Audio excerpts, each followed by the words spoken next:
Hey guys, 1952 Jeep here. I was at the house a little while ago. Wife was mowing the grass, and yeah, we kind of got reverse roles. I'm kind of nuts about having a clean kitchen, and I enjoy a lot of cooking and whatnot. And hey, match made in heaven. She loves the instant gratification of blowing over a yard with a lawnmower and seeing the grass cut. So I keep the oil changed in it and the gas in it and the blades sharp, and she runs that thing. But anyway, she was down here at the other property cutting, and she come back in and come in the house a little while ago and said, "Hey, we got loads of blackberries ripe down here. Now the ones up at my house, up at the other house up the hill a little ways, they're all still red. But I wish you'd look at all of these things.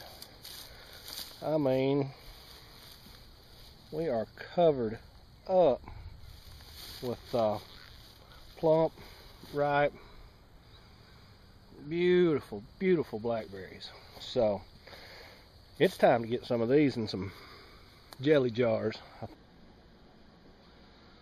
The recipe we're using today is right straight out of the box of fruit pectin that comes from Ball. For this Blackberry Jam, I've got a few of them boxes left over. I know that they've switched over to the jars now, so it may not be that easy to find this recipe. If I'll check the Ball website. If anybody wants the recipe, they can PM me. If I can't find it on the Ball site or find a PDF with it, with this little sheet on it, I'll just type it up and send it to you.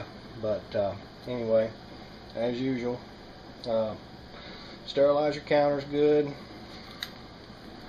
Have this book right here on hand. This book right here will get you out of any amount of trouble you wind up in. That's what you need. It's got all kind of good tips. So, like I say, but the recipe right out of the fruit pectin box is what we're going to use for these blackberries. So, okay, the recipe calls for 5 cups of crushed berries, and it tells you how to use a potato masher to crush them. But personally, if you got a KitchenAid, use it. Alright, things move pretty fast right along in here. We've got everything, got the pectin stirred in. We're bringing it up to a full rolling boil. Once we get the full rolling boil going, then we have to put in all the sugar. Got it measured out and sitting there ready to go in, and bring it back up to a boil for another minute. And like I say, at that point, you're stirring constantly just to keep this stuff from burning, scorching, sticking to the bottom. So it's going to take both hands for the rest of this. Be back in a bit.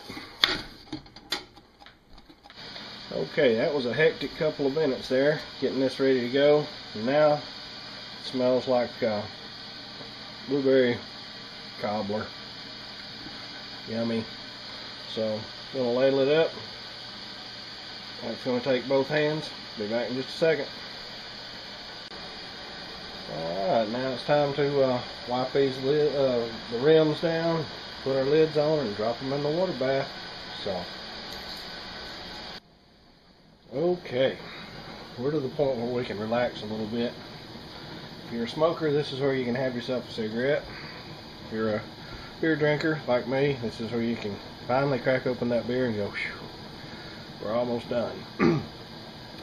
It's not that hard. It's just a couple of crucial steps there when you got the you're adding the sugar and it's up to a boil. You don't want it to scorch and stick to the bottom of the pan, so you got both hands going, holding that pot on the eye and stirring like mad. But now we've got it in the water bath. It's up to a boil.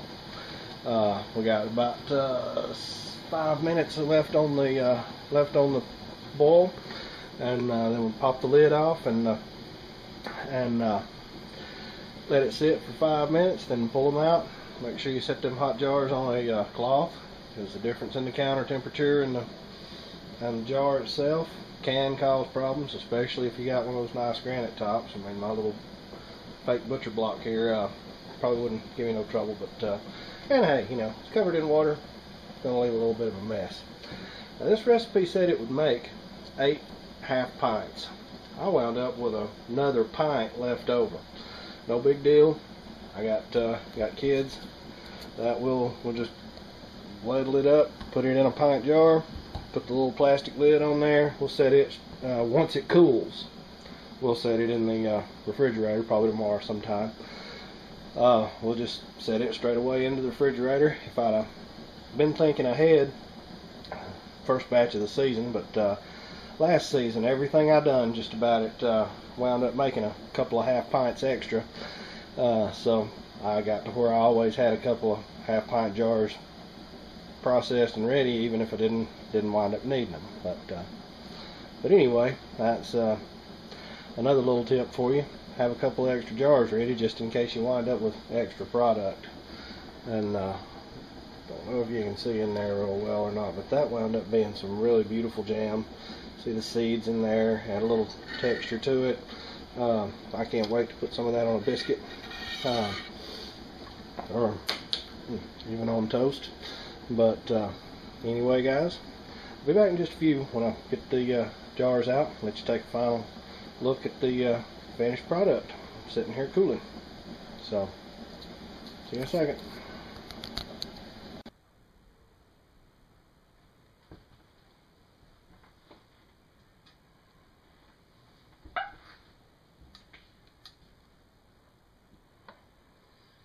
I love that sound. There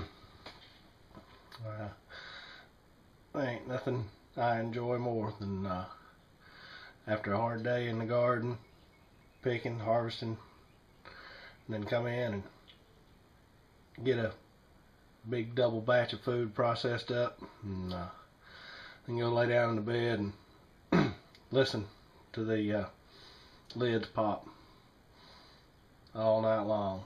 It's it's just so rewarding. I mean, it's just a blast. But anyway, I'm sure I left some stuff out, but if you'll just get yourself that Ball Blue Book, it tells you everything you need to know, from keeping things sterile, sterilizing your jars, sterilizing your rings, your lids, your counters. The recipes in there are spot on. I've never had it fail me. These people on YouTube are great too. Some awesome channels out there with tons of information and great tips, you know. I'm looking forward to trying some of the stuff. One thing I've never done is dairy, and I'm looking forward to that. But there's that sound I love. Anyway, guys, hope you had a wonderful weekend. Mine's ending great. Blackberry Jam. If you got blackberry bushes, or you know, wild blackberries around, you know, they're a little bit aggravating to pick because there's briars on them, but I can tell you, the stuff's sweet. It's real good. Like I say, if anybody's got any questions, PM me if I don't have the answer. Or actually, you can just leave it in the comments. It don't matter. PM me or comment to me. If I don't have the answer, I'll find it, or do my best to try and find it. So, like I say, hope you guys have a wonderful weekend. Take care. This is 1952 Jeep, out.